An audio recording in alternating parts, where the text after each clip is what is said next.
Orang kan kebanyakan mau menyalahgunakan narkoba itu gara-gara untuk entertain mereka diri mereka sendiri. Padahal kan kebahagiaan itu kan menurut orang pribadi masing-masing kan berbeda ya.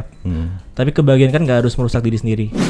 Mungkin kalau kita lihat case-case yang ada, mungkin karena stres, karena apa, terus akhirnya lari ke narkoba karena pengen satu mencari ketenangan, ya kayak tadi false happiness.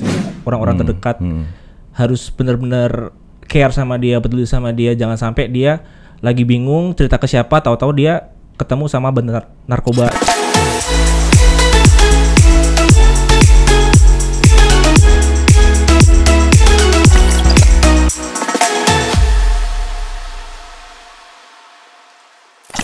Halo Sobat BC, ketemu lagi di Ngorbit, ngobrol bareng Bea Cukai Bitung. Di episode ke-250. Salah Pak, Oh, kedua. kedua ya, kedua. Ini baru kedua. Di episode kedua podcast hari ini kita akan ngomongin pas dengan harinya nih. Pas Hari apa tuh? Hari Jumat, ya kan? Tanggal 26 Juni. Itu bertepatan dengan Hari Anti Narkoba Internasional. Wah. Jadi Sebelumnya kita perkenalan dulu nggak sih Pak? Bapak belum kenalin nama? saya kenalan loh. Iya. Oh sudah ya. Di episode kedua masih bersama teman saya Elizabeth. dan ini teman baru saya Fabi. dan saya masih Jupi. Kita akan ngomongin narkoba, narkotika, psikotropika sama prekursor ya, sama prekursor. Obat-obatan terlarang ya. Jadi kalau kita lihat narkotika atau narkoba ini sudah jadi masalah kita bersama, masalah seluruh dunia. Ya. Tidak ada di dunia ini yang tidak bermasalah terkait dengan narkoba. Ya. Khususnya merambah ke generasi-generasi muda yang sekarang. Makanya hari ini sobat-sobat BC, saya ngobrol sama generasi muda, khususnya generasi muda Bea Cukai, generasi muda banget milenial, ya kan? Harus yakin Oh, muda iya, dong. Masa Saya nggak muda. Saya Walaupun memang sama kayak kemarin ya. Apa ya Pak? Hah? Apanya? Rambut-rambut di tempat lain itu banyak. Walaupun enggak, tidak. ini enggak dari bayi Pak sih. Oh, enggak ya. Dari kandungan ini. Oke. Jadi kita akan ngomongin narkoba dari sisi teman-teman sekalian. Narkoba sendiri, sepengetahuan Mas Fabi dan Mbak Eli, apa ya? Siapa dulu nih? Fabi dulu lah. Fabi Oh, dong. Kan tadi ngomongnya Mas Fabi dulu. Iya. Nggak, biasanya kan Fabi soalnya dulu. ladies first. Oh, Pak. ladies Oke. terakhir sekarang, ladies Ya, terakhir. tapi sebelum cerita tentang narkoba, saya sebenarnya agak kaget dia diundang ke sini sama Kak Eli. Oh ya. Oh, enggak diundang sama saya? Saya ngundang juga loh. Oh iya Pak. Oh, iya. Ini kan kemarin kan ditelepon sama si Eli Pak. Fab mau ikut podcast nggak? Boleh. Podcastnya tentang apa? Narkoba. Kaget kan saya Pak. Tahu dari mana? Tolong editor diedit suara saya ya. Enggak, tapi kalau narkoba menurut saya Pak ya, narkoba menurut saya itu false happiness Pak. Apa tadi? False happiness, kebahagiaan. False happiness. Iya, kebahagiaan salah. Kebahagiaan yang salah. Ya jadi kan orang kan kebanyakan mau menyalahgunakan narkoba itu gara-gara untuk entertain mereka diri mereka sendiri. Padahal kan kebahagiaan itu kan menurut orang pribadi masing-masing kan berbeda ya. Tapi kebahagiaan kan nggak harus merusak diri sendiri. Oh, berarti istilahnya kalau dari sisi Mas Fabi sendiri, narkoba itu merusak diri sendiri. Iya, betul sekali. Kalau dari Mbak Eli? Ketika dipakai dengan banyak dan ilegal, ya itu tadi seperti yang dibilang Kak Fabi, kebahagiaan yang salah, jadinya ketergantungan dan berakibat yang negatif. Itu sih kalau menurut Jadi saya. kalau memang ngomongin narkoba, yang jelas itu adalah kimia yang dari Ya, kimia, yang prinsipnya satu, kalau dari referensi yang kita baca mungkin ya, Mas Fabi sama Mbak Eli sendiri pasti sudah baca, dia akan mengurangi kesadaran, yang Ya. pasti berefek mengurangi kesadaran. Yep. Mungkin kalau kita lihat case-case yang ada, mungkin karena stres, karena apa, terus akhirnya lari ke narkoba karena pengen satu mencari ketenangan, ya kayak tadi false happiness. Yep. Terus kalau kita lanjutkan lagi ngomongin narkoba, ternyata secara perkembangannya dari tahun ke tahun itu makin banyak ini korbannya gitu. Makin banyak korbannya. Banyak korbannya. Kalau yang pernah saya baca sendiri, hampir bisa menyebabkan kematian itu hampir 190.000 per tahun.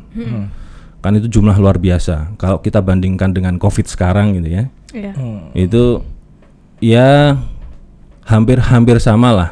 Tapi kalau COVID sendiri kan ngomongnya kita pandemi, kita juga bisa ngomongin dah. Kira-kira narkoba itu bisa jadi bilang pandemi nggak ini kan gitu. Tapi kan memang tidak semua terkena, tergantung kitanya sebagaimana mau make apa enggak, beda sama kayak COVID kan. Betul. Barangnya kelihatan nih. Barangnya kelihatan. Tapi kalau ngomongin narkoba sendiri, yang kalian tahu jenisnya kayak apa aja sih? Nama-namanya nih. Kalau setahu saya dari lihat film-film nih Pak, jujur saya belum pernah lihat bentuk fisiknya secara langsung. Cuma kalau dari film-film kayak ganja, morfin, amfetamin, apalagi Els? Sabu. Bukan sarapan bubur ya? Bukan. Sabu-sabu maksudnya. Sabu-sabu tuh ada yang makan enak ya sabu-sabu tuh ya? Buat pempek bukan sih Pak? Bukan. Itu ikan sapu-sapu. Oh yang all you can eat itu ya? Iya, sabu hauce ya, sabu hauce ya, tapi bukan ya. Ini nggak disponsori ya guys ya. Sabu-sabu terus. Saya kurang tahu banyak juga sih Pak, soalnya saya kan nggak pernah lihat secara langsung. Tapi yang sepengetahuan saya yang dua itu sih sabu-sabu sama ganja. Kalau yang lagi ngetren tahun ini, ya beberapa tahun terakhir lah ya, sabu ya paling banyak dipakai ya, banyak dipakai. Tapi tadi Bapak bilang kan orang pengguna narkoba itu karena stres gitu.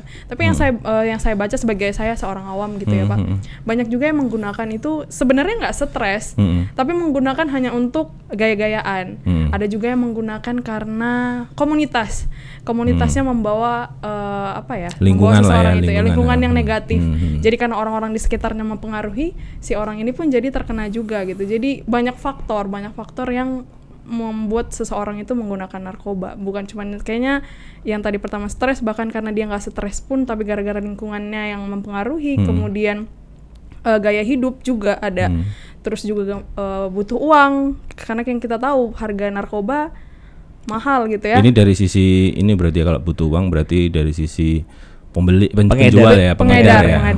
Kalau dari sisi penggunanya sih pengen eksis saja ya. Pengen eksis. Terus habis itu karena teman-temannya make, terus dia takut dijauhi. Merasa nggak enak jadinya ikut make juga. Nah, ngomongin tadi yang disampaikan Mbak Eli sama Mas Fabi. Iya.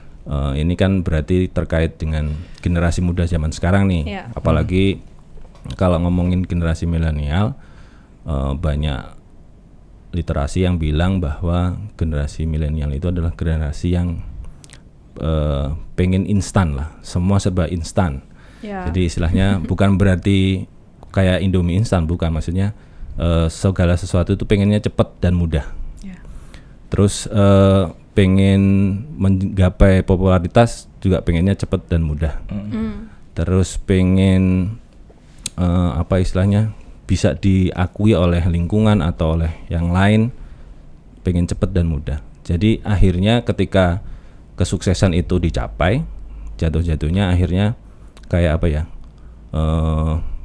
artis sindrom lah ya, maksudnya kalau udah jadi istilahnya, kalau misalkan sudah top gitu, terus ada sindrom jadi artis, ada orang terkenal yang akhirnya dia nggak bisa nerima tekanan dari situ gitu loh. Oh, maksudnya butuh seperti doping gitu Pak atau?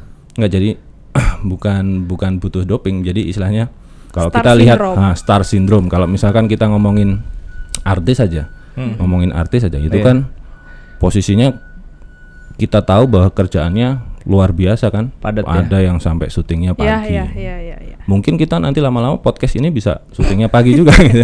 Iya. Saking starnya kan gitu. Nah itu kan akhirnya bikin tekanan nih. Nah bikin tekanan, ya tadi akhirnya karena tidak siap, semuanya serba instan. Akhirnya bisa menyebabkan itu kestresan. Dia harus cari doping atau cari pelarian lah, gimana seperti untuk apa? menambah semangat. Kalau gitu ya, menurut Mbak Eli sama Mas Fabi sendiri yang istilahnya generasi milenial nih ya, bener nggak yang diomongin orang-orang seperti itu terkait dengan generasi milenial? Ya kalau misalnya untuk hal-hal yang sekarang melihat perkembangan zaman gitu ya Pak, di usia yang sekarang ya pasti siapa sih yang nggak mau cepet untuk sesuatu gitu, siapa yang nggak mau serba mudah, serba cepat dan lain-lain.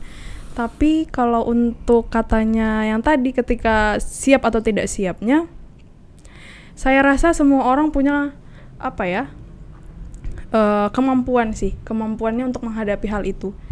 Harusnya sudah punya persiapan sebelum menghadapi zaman yang katanya harus cepat dan yang tadi serba mudah itu gitu. Kalau saya sendiri sih menghadapi zaman yang katanya harus yang siap dan serba ada ini, saya sendiri tidak membutuhkan yang tadi yang doping dan lain-lain.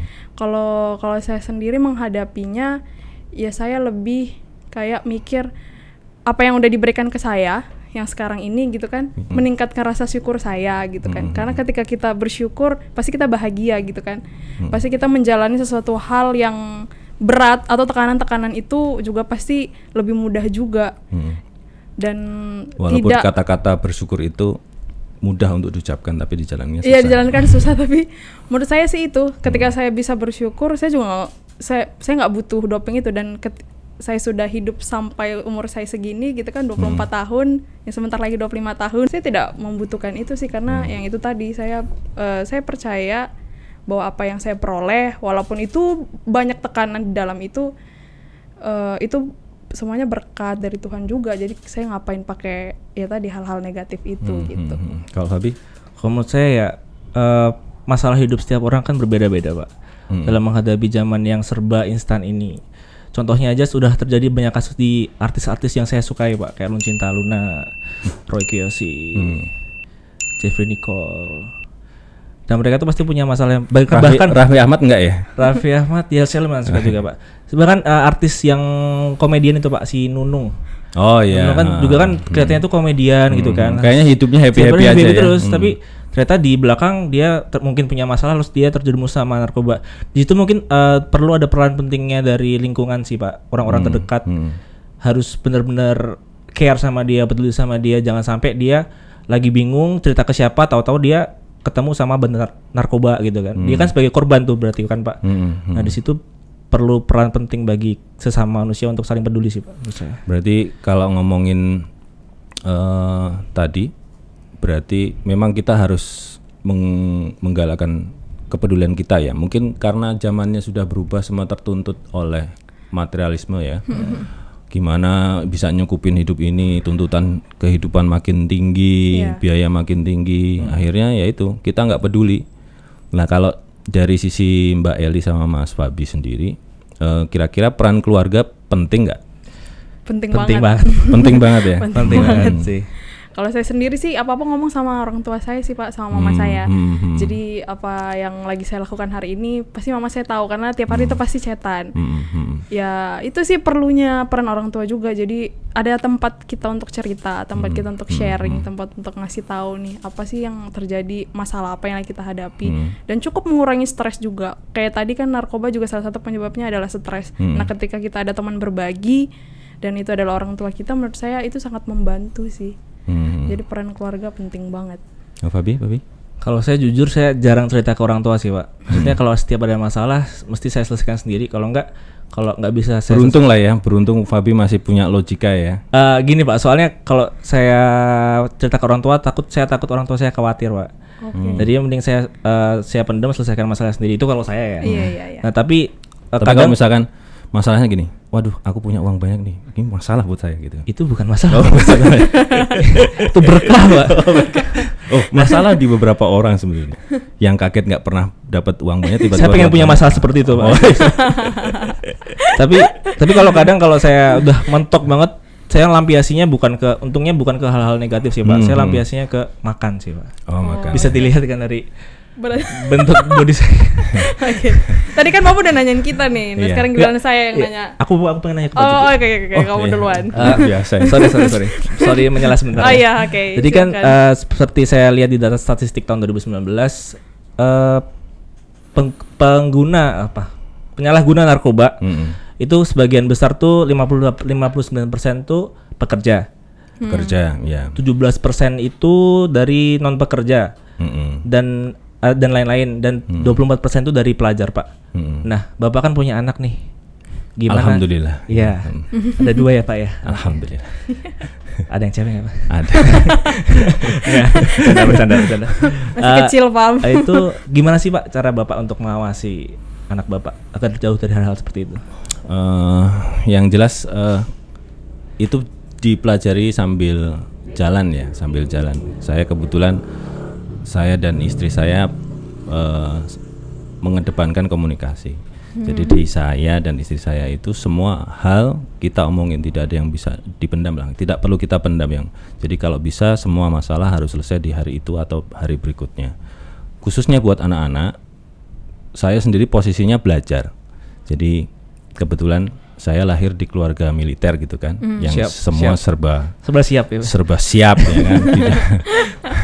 Istilahnya kalau zaman saya dulu rasanya salah kalau kita berani membantah orang tua gitu ya. Memang prinsipnya sebenarnya kita harus menghormati orang tua gitu kan. Tapi kalau dulu prinsipnya kalau ketika ngomongin dunia militer akhirnya ya apa kata ayah ya saya harus jalankan gitu. Walaupun ketika saya sudah mulai SMA jiwa berontak saya ada gitu kan. sudah mulai bukan membantah sih, tapi berani mengatakan bahwa ini nggak benar, ini kurang pas gitu misalkan. Nah, ini yang coba saya terapkan ke anak-anak saya gitu. Saya pengen memposisikan saya selain sebagai orang tua, juga pengen memposisikan saya sebagai teman. Jadi dengan berkembangnya zaman seperti sekarang ini, saya pengen anak-anak saya itu punya tempat untuk curhat. Jadi curhatnya ke orang tua. Semua masalah coba dikomunikasikan dulu sama orang tua supaya dia mendapatkan informasi atau jalan keluar yang benar, yang baik gitu. Walaupun memang itu nggak mudah karena setiap orang punya sifat macam-macam. Ada yang memang anaknya terbuka, ada yang tertutup, ada yang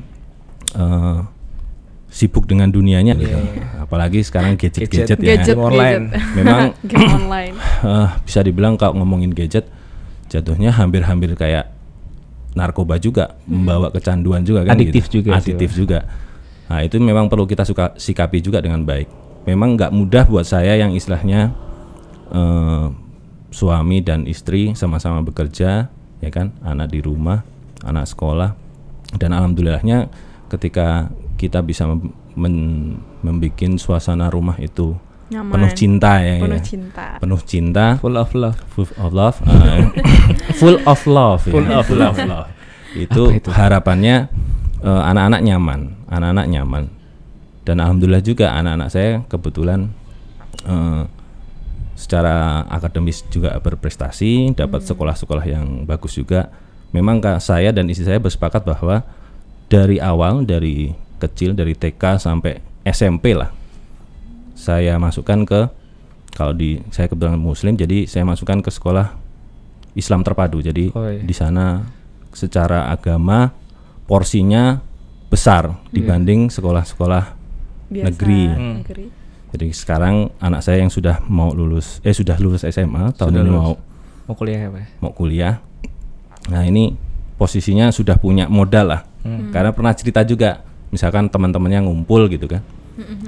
Namanya anak-anak muda kan pengen mencoba hal baru. Ya kan, misalkan dari hal yang kecil lah, misalkan ngerokok lah gitu ya. Dari ngerokok aja. Terus nanya, teman-temanmu kemarin ngumpul-ngumpul ada yang ngerokok nggak? Ngerokok sih ya. Kamu ngerokok nggak? Enggak kan, nggak bagus. Oh ya syukurlah. Tapi memang berat Mas Fabi kalau ngomongin keluarga. Nanti Mas Fabi, Mbak Eli yang bentar lagi akan menemukan pasangan terbaiknya ya. Aminnya kenceng banget, Pak. Ya supaya didengar sama penonton ya.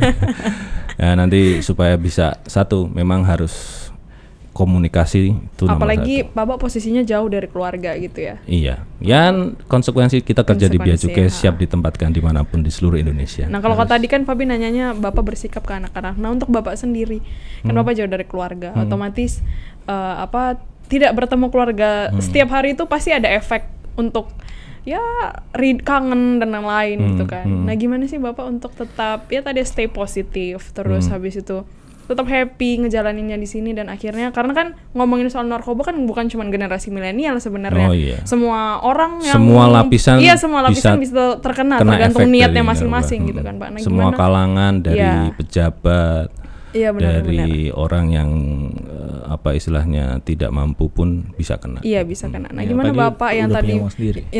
yang Bapak bilang tadi kan iya jauh dari keluarga gitu. Gimana caranya untuk tetap stay positif, tetap happy, terus habis itu ya biar jauh lah dari hal-hal itu gitu. Ya sebenarnya ketika kita sudah pegang komitmen, kita kerja di instansi yang punya tempat kerjanya berpindah-pindah, nggak ketahuan pindahnya ini berapa tahun. Iya. Ya memang kita harus mulai meniatkan benar-benar kerja kita itu ya nawa itu kita kerja ya hanya untuk ibadah aja gitu. Iya. Terkait dengan gimana tetap bisa positif terkait dengan hidup, ya kebetulan sekali saya kerja tuh kayaknya ada aja kerjaan gitu ya, ada aja kerjaan. Dan sekarang posisinya bareng anak-anak muda yang posisinya luar biasa suportif gitu kan. Saya sangat senang dengan lingkungan yang saya sekarang dapat. Jadi komposisi kayak di kita ini kan, komposisi kan milenial itu mungkin hampir bisa dibilang 50% lah ya. Iya. 50% milenial. Itu kita yang kalau bisa dibilang gulungan kolonial ini banyak belajar juga dari anak-anak muda. Jadi mereka pengennya kerjanya cepat gitu, kerjanya cepat. Biar cepat pulang, Pak. Enggak bercanda. Biar dapat kerjaan lagi. Iya, ya. itulah. Pengennya semua cepat gitu. Semangatnya ada gitu. Nah, itu juga bikin kita nambah Semangat juga. Iya. Terus kalau misalkan kita dapat partner yang pas, ya kan, yang semangatnya juga sama, nah itu juga bisa bikin tambah semangat walaupun kita jauh dari keluarga. Betul. Benar. Kalau Fabi sama Eli sendiri melihat Bea Cukai sekarang, perannya di pembangunan khususnya kalau ngomongin terkait dengan narkoba gitu, kita pasti tahu bahwa peran yang pernah kita sampaikan kemarin, peran dan fungsi Bea Cukai sendiri kan ada RCTI gitu kan. Yang C ya. Nah kita ngomongin C-nya ini kan cinta kan, ngomongin cinta. Community Oh, Protector. bukan cinta ya. Community Protector. Ya, Community Protector itu bentuk cinta kita. Yep. Ya, bentuk cinta kita. Jadi kalau ngomongin narkoba sendiri, setahu Mas Fabi sama Mbak Eli, Bea Cukai sendiri punya peran apa sih? Dari itu C kan community protector tuh, Pak. Iya. Nah, community protector kan berarti kan kita melindungi masyarakat dari peredaran barang-barang yang mungkin memang dilarang untuk diedarkan gitu kan. Tidak yang bisa yang ilegal ya, Pak ya. Apa yang memiliki efek buruk buat Efek masyarakat lah. negatif. Iya, betul. Nah, di situ kan jelas salah satunya kan adalah benda berupa narkoba. Nah, kita di situ mempunyai peran penting di perbatasan karena kan kita tugasnya memang di kayak bandara, pelabuhan. Kita mengawasi arus lalu lintas barang masuk dan barang keluar dari luar negeri ya. Dan orang juga kan, Pak ya. Karena banyak modus, nggak cuma di barang tapi juga di manusianya juga. Itu sih. Kalau Mbak Eli? Kalau saya sih ya seperti yang kita tahu, orang-orang juga pasti kalau misalnya baru balik dari luar negeri, itu kan pasti lewat X-ray dulu tuh. Itu kan salah satunya untuk selain pengecekan ya itu tadi fungsinya community protector untuk melindungi masuknya barang-barang berbahaya gitu kan Pak, salah satunya narkoba gitu. Iya. Kalau kita teman-teman sudah baca aturan terkait dengan narkoba gitu kan, undang-undang narkoba gitu kan sudah ya kan. Di situ kan diatur juga terkait dengan ketika ngomongin narkotika bukan berarti barang itu benar-benar dilarang di Indonesia. Cuma memang dibatasi jumlahnya, siapa yang boleh memasukkan ke Indonesia. Termasuk juga di negara lain. Jadi kalau bisa kita sampaikan bahwa kayak narkotika, psikotropika dan prekursor sendiri itu khususnya narkotika lah ya, itu hanya bisa dimasukkan oleh perusahaan farmasi BUMN. Karena supaya bisa benar-benar dikontrol peredarannya. Ketika di undang-undang itu sudah disebutkan bahwa hanya ada satu yang boleh memasukkan, berarti kan yang masuk ke Indonesia ini posisinya yang sekarang beredar itu kan ilegal nih, ilegal kan. Kalau ngomongin peran kita sebagai pengawas lalu lintas barang impor dan ekspor, pasti masyarakat bertanya, kok masih banyak juga ya masuk ke Indonesia nih peredarannya. Ya kita harus sadari juga bahwa luas Indonesia ini luar biasa. Dan Indonesia itu adalah negara kepulauan. Ya negara kepulauan, istilahnya pesisir pantai kita itu panjang sekali gitu kan. Dan kalau selama ini memang kita banyak bertugas di pintu-pintu resmi kita gitu kan. Memang untuk memasukkan barang impor harus di pintu-pintu yang sudah ditentukan oleh, atau istilahnya kalau kita ngomong di istilah bea cukainya itu di kawasan pabean gitu kan, di kawasan pabeannya itu yang resminya. Jadi kalau ngomongin kok bisa masuk berarti itu barangnya ilegal dan pasti diselundupkan.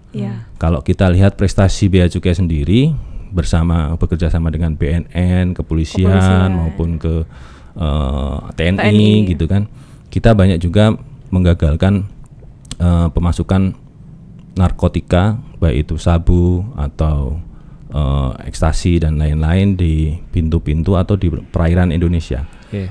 Ya ini kalau ngomongin kayak gitu ya memang tidak bisa maksimal karena tadi kan luas dan panjangnya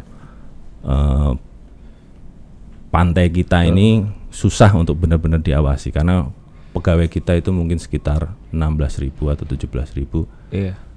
Dengan luas Indonesia pasti nggak cukup gitu. Jadi selain kita akan melakukan penindakan, kita perlu mengembangkan pencegahan. Nah, yang kita omongin sekarang ini kan ngomongin pencegahan. Bagaimana teman-teman atau sobat-sobat BC bisa mencikapi terkait dengan bahaya narkoba bagi masyarakat. Tadi kan udah disebut ya Pak, peran keluarga yang pertama sangat penting. Terus kemudian mungkin komunikasi dengan orang-orang di sekitar. Terus masuk ke komunitas yang positif, yang membawa kita juga ke lingkungan yang positif gitu. Terus mungkin kesibukan bekerja juga ya Pak ya. Kesibukan bekerja tapi jangan jadi stres. Istilahnya kalau sekarang ada apa ya? Work time balance. Work time balance. Liburan juga penting, kerja juga penting gitu ya Pak. Kalau lanjut lagi, mungkin kan pengalaman teman-teman sekalian ngomongin pergaulan ya. Kadang-kadang kita sendiri susah nih untuk bisa menolak ketika sudah dalam satu pergaulan. Karena wah nanti kamu nggak kelompok gua lagi gitu kan. Ada ketakutan kita tidak masuk kelompok itu atau kita kehilangan teman lah.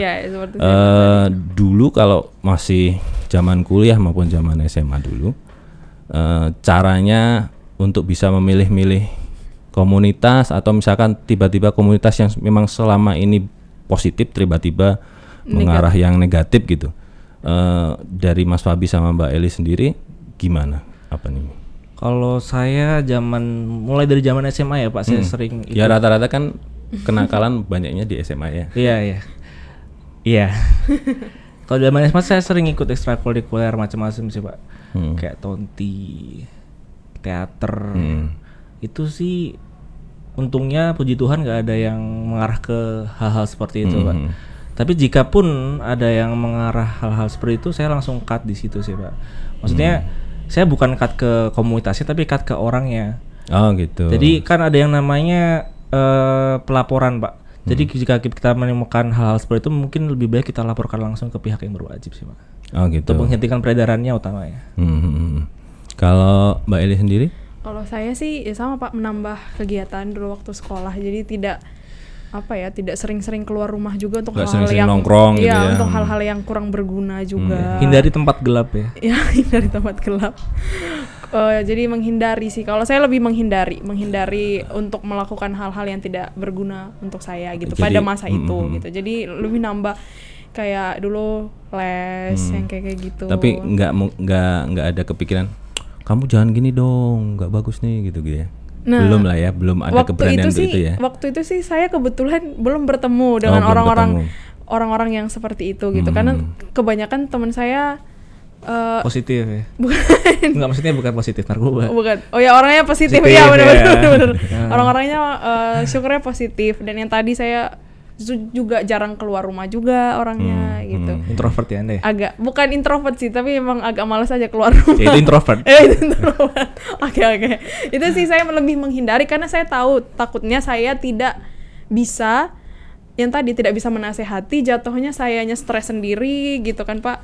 Terus kemudian ketika mungkin saya melaporkannya nanti ternyata saya tidak cukup bukti juga. Jadi saya pencegahannya itu menghindari. Jadi saya menyibukkan diri saya dengan hal-hal yang di luar yang tidak bersinggungan dengan orang lain. Tidak penting, maksudnya kayak les dan lain-lain gitu sih. Tapi kalau ngomongin narkoba nih ya, narkoba kan seperti kayak ngomongin barang dagangan lah. Kenapa sekitar 71 mafia itu bermain di Indonesia? Karena satu, pasarnya besar. Generasi mudanya besar, banyak dan di Indonesia ini. Kira-kira kalau ngomongin hukum ekonomi lah, kalau ngomongin barang, ketika kita istilahnya tahu nih bahwa bahayanya, dengan sadar lah semua ini orang Indonesia nih sadar bahwa narkotika itu memang merusak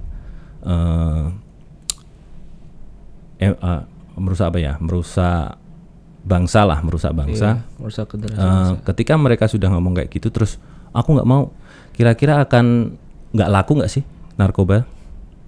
Iya. Kalau menurut saya sih, apakah mereka akan mencari jalan lain gitu? Kalau menurut saya sih banyak modus-modus sekarang narkoba itu diselundupkan ke seperti mungkin permen gitu ya. Bilangnya permen, ternyata menyasar anak-anak TK lagi, bukan anak-anak SMA nanti. Ya kan? Iya, diminum, ngomongnya paracetamol, diminum mabok nanti kayak gitu kan. Kebanyakan kayak gitu sih modus-modusnya, dan kebanyakan mereka itu ngasih benda itu pertamanya gratis Pak. Pertamanya gratis, dikasih terus, lama-lama dia ketagihan suruh bayar akhirnya. Bayar, ya. Kayak gitu. Berarti istilahnya berat juga untuk bisa mengalahkan narkoba ini ya. Tapi menurut saya. Tapi pasti ngomongnya mungkin kan, tidak ada yang tidak mungkin kan. Tapi menurut saya kembali lagi ke diri masing-masing sih Pak ya. Narkoba itu kan dari niat kita. Kalau misalnya kita nggak niat ya nggak mungkin juga kita kena gitu kan. Tapi kira-kira kalau misalkan pemakai itu sebenarnya tahu nggak bahayanya? Pasti tahu. Kalau menurut saya tahu Pak. Tahu ya? Iya. Tapi masih dijalankan ya? Ya karena tadi false happiness ya. Iya. Ini menarik sebenarnya ngobrolin terkait dengan narkoba. Ya yang penting tadi sudah disampaikan Mbak Eli juga di beberapa waktu yang lalu ngomong bahwa ketika untuk menciptakan benteng diri, ya yang pertama memang harus keluarga. Dari kita yang orang tua harus mau mendengarkan. Ya ini pesan buat orang tua ya, buat saya juga yang tua ini kan, harus mau mendengarkan, mulai bisa memahami anak dan tidak mulai memaksakan kehendak. Kita harus bisa membangun komunikasi yang sehat, membuat anak-anak itu berani berpendapat, nyaman, tapi tetap sebagai orang tua harus mengarahkan. Yes. Terus yang kedua sisi agama. Jadi tadi apa istilahnya Mbak Eli dan Fabi kan juga sudah ngomong bahwa punya nilai diri, nilai-nilai yang diyakini bahwa hal-hal seperti terkait dengan narkoba dan kita menyalahgunakan hal-hal yang lain kayak minuman dan yang lain-lain, memang bentengnya ya keluarga dan agama. Terus ketiganya kita memang harus peduli. Jadi bukan hanya masyarakat yang harus peduli, tapi diri kita sendiri harus peduli dengan kesehatan Gitu. Ada yang mau ditambahkan? Ya mungkin closing statement aja, Pak. Stay buat generasi muda. Stay produktif, stay healthy, tetap positif, jauhi narkoba, dekati saya. Enggak. Luar biasa. Jauhi narkoba sebelum dunia menjauhimu. Oh iya, mantap, keren. Luar Ya, biasa. ya. Kalau Mbak Eli, ada tambahan nggak? Kalau dari saya gabung dengan lingkungan yang positif dan jangan lupa bahagia. Ini ngomongin lingkungan yang positif. Ya.